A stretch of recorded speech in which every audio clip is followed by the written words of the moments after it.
মেঘনামণি, তোমার খুব কষ্ট হচ্ছে না সুবর্ণ? না, আমার ছাড়া আপনাকে দেখবে বলো।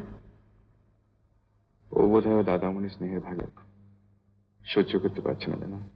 মেয়েদের ওরকম হয়, ছেলেদেরও হয়। তোমার আমার মাঝখানে আর কেউ বাধা হয়ে থাক, এটা আমি করতে পারি না। আর তুমি ছাড়া আমাকে আর কে দেখবার আছে বলো? ছাড়ো, ও ঘরে আপনাকে যাওয়ার অসুখ। Please please please. দাদামণি, দাদামণি, কি হয়েছে দিদিমণি? কিচ্ছু না। কিছু না তো ডাকছিলে কেন? তুমি কোথায়? আমি এখানে পাশের ঘরে। তুমি এখানে না থাকলে আমার ভয় করছে দাদামণি।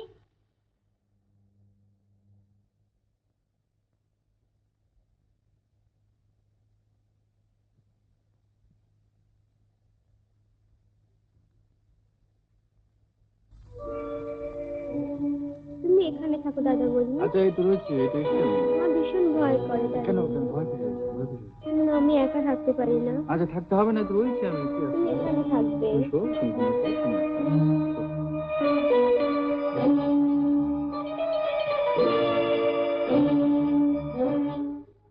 যাও, চেঁচিও না, যা। রত্ন কিছু বলছে না? হ্যাঁ বলছি তো। ওকে বলুন, আপনি উঠছেন কেন? রত্ন কি যেন বলছে। ও কিছু নয়, আপনি খান তো। এভাবে চললে তো আপনার অসুখ করে যাবে। কই বৌদিকে দাও।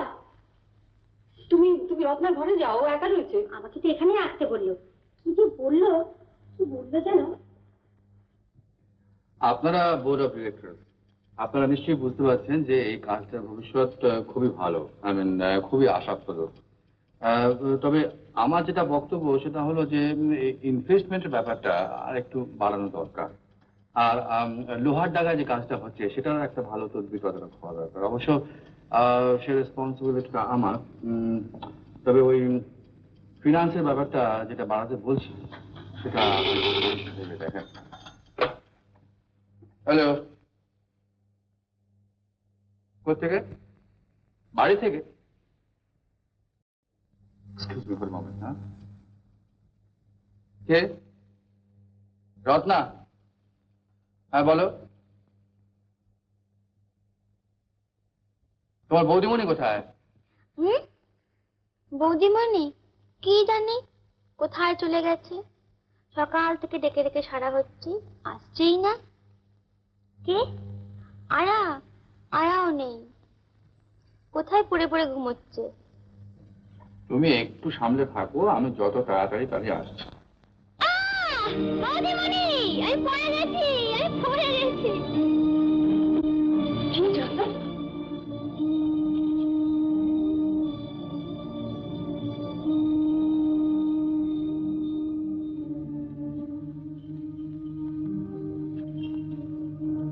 তুমি পড়ে গিয়েছিলে? কে বললে? তবে যে ডাকলে দিদিমণি। কখন? তুমি আমায় ডাকোনি? না তো।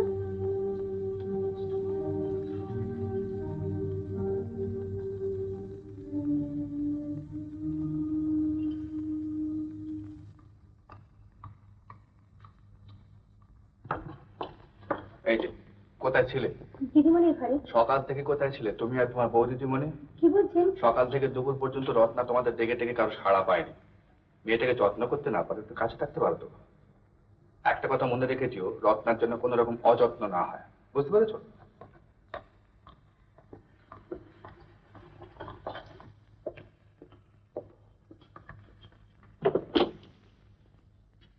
তুই কেন? বৌদিমণি কোথায়? বাড়িতে নেই বুঝি? বাড়িতেই আছেন, রত্নজিৎ ঘরে রয়েছে। ওখানেই তো সারাদিনই রয়েছেন। একবার মতো খেতে বেরিয়েছিলেন, কিন্তু রত্নজি এমন চিৎকার করলেন না, ওর খাওয়াই হলো না। আর সারাদিন ওর খাওয়াই হয়নি দাদু। দিন খুলে দিন। না না, তুই যা, যা।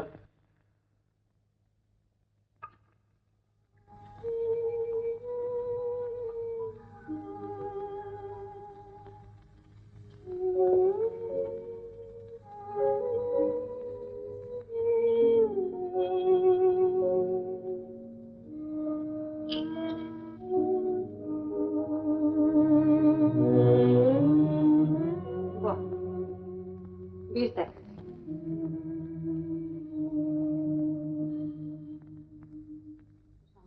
মাসিকে ফেলেছিলেন নিয়মিত গ্রাহিকা এবং তার বিজ্ঞাপনের পাতার যত পেটেন্ট দাবাই তার মুখস্থ।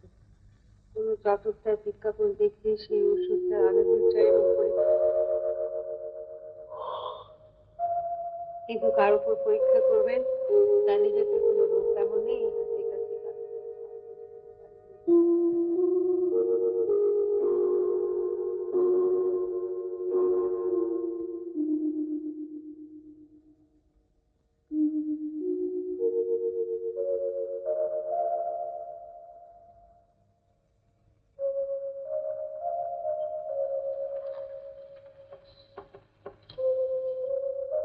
পড়ো পড়ো না।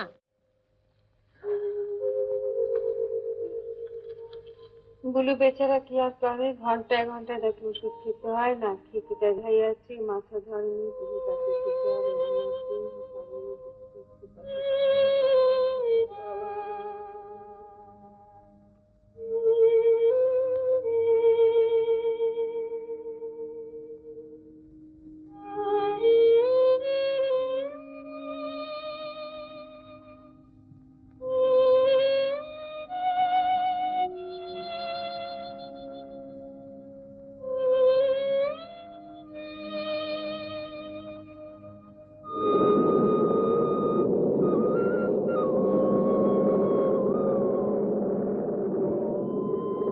এসো এসো এসো এসো।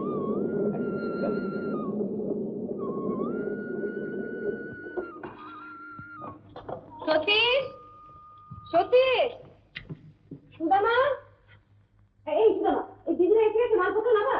বিপিনের মা, বিপিনের মা। হাঁটতে পারে না, একটু ধরতে হয়, কদিন বাদে ঠিক হয়ে যাবে। কিন্তু ম্যাডামকে শিখলে লাগছে। কিছু হয়নি। চেয়ারে নার্ভ ট্রেন বলে মনে হচ্ছে। ক্লান্ত লাগে? বুক দরকার? মাঝে মাঝে জানেন একটু কিন্তু ফ্যাকাশে হয়ে যায়। না কাকা বাবু, ওই কিরম একটা অন্ধকার মতো আত্মকার প্রভাব। কখন হয় অন্ধকার মতো? তুমি থামো সুশান্ত, অমরনা রত্নাকে দেখবে তো, আর সুপর্ণ একটু ভালো করে ঘুমোলেই সব ঠিক হয়ে যাবে।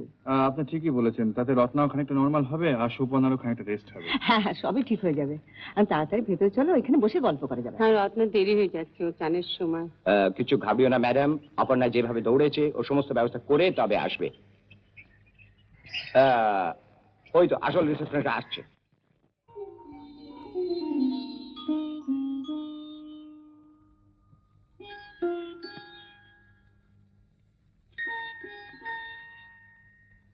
এই যে রত্না, বলো তো আমি কে?